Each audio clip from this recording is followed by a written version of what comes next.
راځي د دواړو جهانو د سردار مبارک یو صحابیه وه او الله ول ډېر خشته ښکلې شکل ورکړی په قدم خشته برابره اونم برابره وجود باندې ډېره غټه او ډېره نرینه او ډېره زیاته خوبصورته په سیرت او صورت او اخلاقو باندې ډېره زیاته برابره وه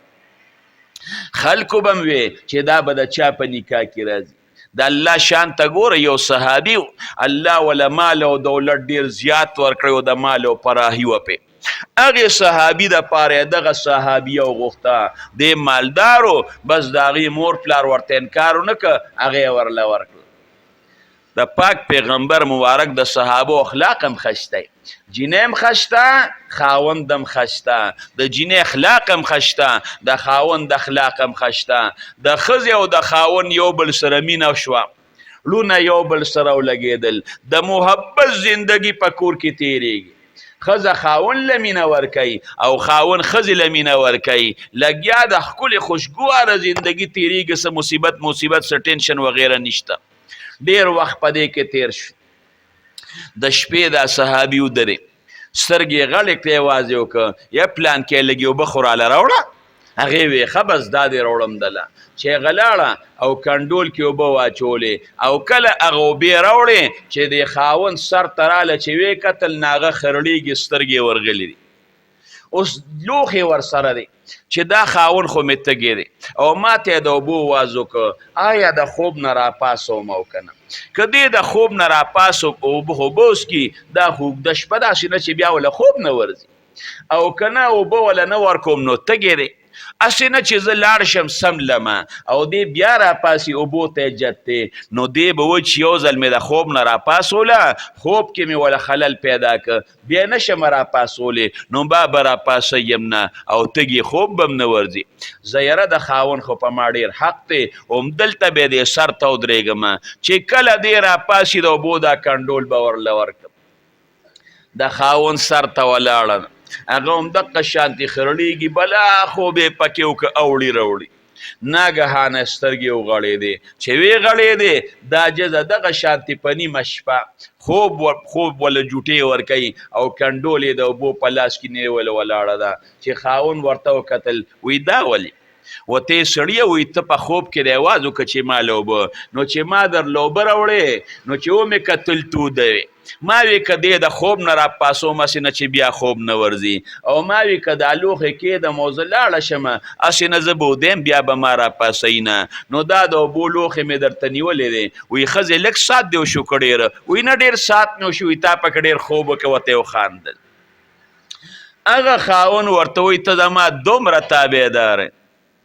په دې نیمه شپه خوب دلې جوټې درکوي او د اوبو کنډول دې لاس کې نیولی دی وایي یا ښځې وایي تا چې ما ته کومه خبره وکړه زه به هغه پوره کوم هېڅ چرې به ترې ما نړومه چې څه وې زما په اوس کې هغه به پوره کوم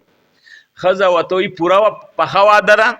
وی بالکل واده ده وی لوز را سره وکړه چې زه څه ویم هغه پوره کې وی بالکل بیا پوره کومه ښځه ورته وایي داسې چل وکړه ما له طلاق راکړه ما پارغه که چې ستا د کوره ځم خو چې کله د صحابي دا خبره واورېده تا به وی چې چا پې تندر راګذر یا ښځې دا ولې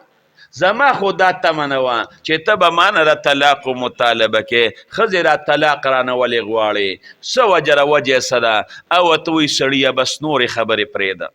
تا ما سره خبره وکړه چې ښځې ته څه وې زه به هغه منمه و بس زه طلاق غواړم طلاق راله راکړه که وی یا ښځې یو تپوس درنه کومه ولې ما نه خپې څه او ورته وایي نه خپه درنه نیم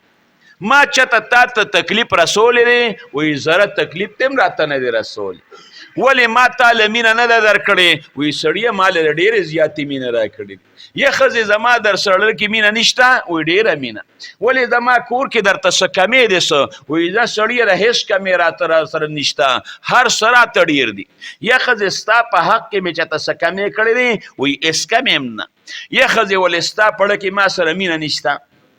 چې بل چې ما نه ځان پارغې وایي نه مینه مې هم در سره زیاته ده که مینه مې در سره نه وه نو بیا به مې درته په نیمه شپه د اوبو دا ډک کنډول نه وي وایي اخر ښځې څه تکلیف خو به یې که نه وایي قسم دی که څه تکلیفه مې خو بس ما پارغه که سړی ورته وایي وجه څه ده؟ وایي وجې پرېږده خو ما سره دې خبره کړې ده چې ته څه وې هغه به منم، ما فارغه که. ښځې ته وایي یو خبره کوو، ما خو وعده کړې ده، لوز مې کړی دی، د خپل لوز او وعدې نه وروستو کېدی نه شمه، خو که ستا خوښوي نو د ساره پورې به انتظار وکړو، د دواړو جهانو سردار مبارک له به لاړ شو او پاک پیغمبر مبارک ته به تن خپله خبره وکړې، زه به هم خبره وکړمه، فیصله به امام الانبیا وکړي، دا دې نه ده خوښه؟ او ورته وایي بلکل مې خوښه ده، د دواړو جهانو د سردار مبارک فیصله به د چا نه خوښه، په سر سترګو راته قبوله ده، زه سړي او دشه غم مه کوه. ښځه خو لاړه اوده شوه، صحابي له خوب کم ځای ورځي، خوب نه ورځي، دغه شانتی په کټ کې پروت دی. یا الله دومره خشته ښځه دی الله ماله راکړه، الله خوبصورته ښځه دی راکړه، الله د دې په شان حسین او جمیله ښځه بله نشته، الله تابعداره ښځه دی ماله راکړې ده، الله اخلاقي ښځه دی راله راکړې ده، الله دینداره ښځه دی راکړه، الله زما زړه کې د هغې سره محبت پیدا کړی دی او د هغې په زړه کې د الله ما سره پروردګاره مینه پیدا کړې ده. الله نه پوهېږم چې دا ما نه طلاق ولې غواړي، الله تا راکړه ما نه یې موجوده کوه. خوب نه ورځي عجز داسې پروت دی چې کله سار شو خاوند مونځ وکړه، ښځې مونځ وکړه، ښځه ورته وایي راځه سړیه چې د دواړو جهانو سردار مبارک له ځو چې فیصله را سره کوي. ښځې په لوپټه په سر کړه، د پاسه یې پې پړونې په سر کړه، ښځه او خاوند دواړه امام الانبیا له روان شو.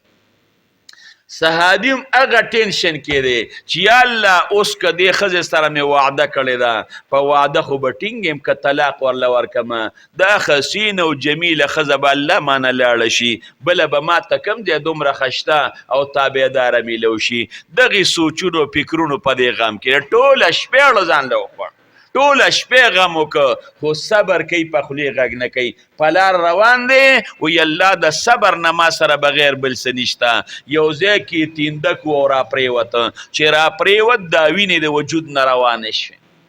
یو ځای نه وینې روانې شوې، بل ځای نه وینې روانې شوې، خاورې شګې پې ورپرېوتې. هغې ښځې چې وکتل چې دا خاوند خو مې په وینو کې لید پید شو، نو زر د پړونې لاندې هغه لوپټۍ راوښکه، هغې ټوټې ټوټې کړه، پسې ورله وینې پاکې کړې او پسې ورله د وینې هغه ځایونه وتړل او سهاری ورله ورکړه راپیسه، شګې او دوړې یې ترې وڅنډلې، ورته وایي راځه سړیه خفه کېږمه او زه د خپلې خبر نه وروستو شم، زه درنه طلاق نه غواړم. سړی خوشحاله شو، لږ دم پکې پیدا شو، وی فیصله نه وړو رسول الله مبارک له، وی نه بس سړیه طلاق نه غواړم که نه، هغې وخت کې مې غوښته دی وخت کې نه غواړم. خاوند یې ځان سر را روان که، یا ښځې وایي چې کوم وخت کې د طلاق غوښته، وایي هغې وخت کې هم پې نه پوهېدم چې نه غواړې، اوس هم پې نه پوهېږم، ولې چې درز مې وخوړه وینې را باندې رالي نو زړه دې را باندې خفه شو. یا سړیه وایي زما خو په تا مخکې هم زړه خفه کېده او چې تا نه وینې وبهېدې او تا درز وخوړ، زما زړه سره درز وکړه، ستا وینې ما نشوې برداشت کولی، ستا تکلیف نه نشو برداشت کولی، تا پړه کې زما مینه ده، زما پړه کې ستا مینه ده. ښځې دا طلاق دې ولې غوښته؟ ورته وایي سړیه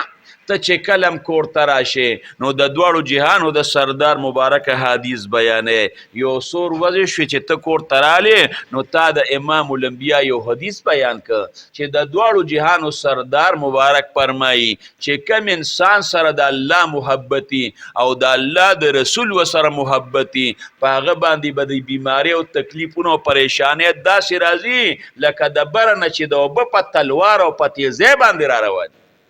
د بره نه اوبه چې څومره په تیزۍ را رواني، نو چې کوم انسان سره د الله او د هغه د پیغمبر مینی، په هغه به د تکلیفونو او مصیبتونه داسې په تلوار راځي. نو چې تا د حدیث وې سوچ کې پرېوتم چې یا الله د خاوند خو ما سره مینه ده، زما د ده سره مینه ده، الله مال او دولت تی ورکړی دی، د ده په کور کې خو الله چېته ما غم ونه لیده، د ده په کور کې خو الله چېته ما پریشاني ونه لیده، نو ما وی هسې نه چې د خاوند سره مې د الله مینه نی، نو چې د الله ورسره مینه نشته نو زه پې بیا څه کوم؟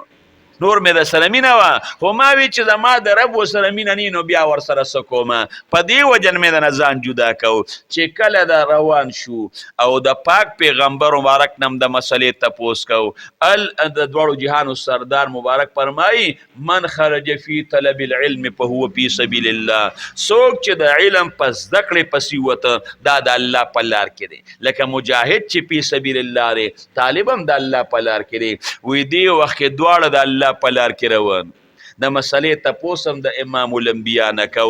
دغې وخت کې تر وغورځېدې تا نه وینې بیا دی تا ته تکلیفونه پیښ شو ما ته پړکې الله را واچوله چې دا دې په خپله لار کې مې ته وینه وبیوله او خوښ مې د مینه مې ورسره شته خو دا ما چې مال او دولت ورکړی دی دا د دې وجې نه چې زما ناخوښ نه دی زړه کې مې الله دا خبر را واچوله نو ځکه در سره پاتې کېږم نو چې کله مسلمان بندی الله ته نږدې په ده او د الله او د پیغمبر ورسره محبتي په ده به داسې دا تکلیفونه راځي لکه د بره نه او د لوړې نه د اوبه چې په تلوار باندې را روان او که ته وایې یاره په ما باندې د دنیا کې غم نی په ما باندې پریشانی نی او هېڅ نی داسې کېږي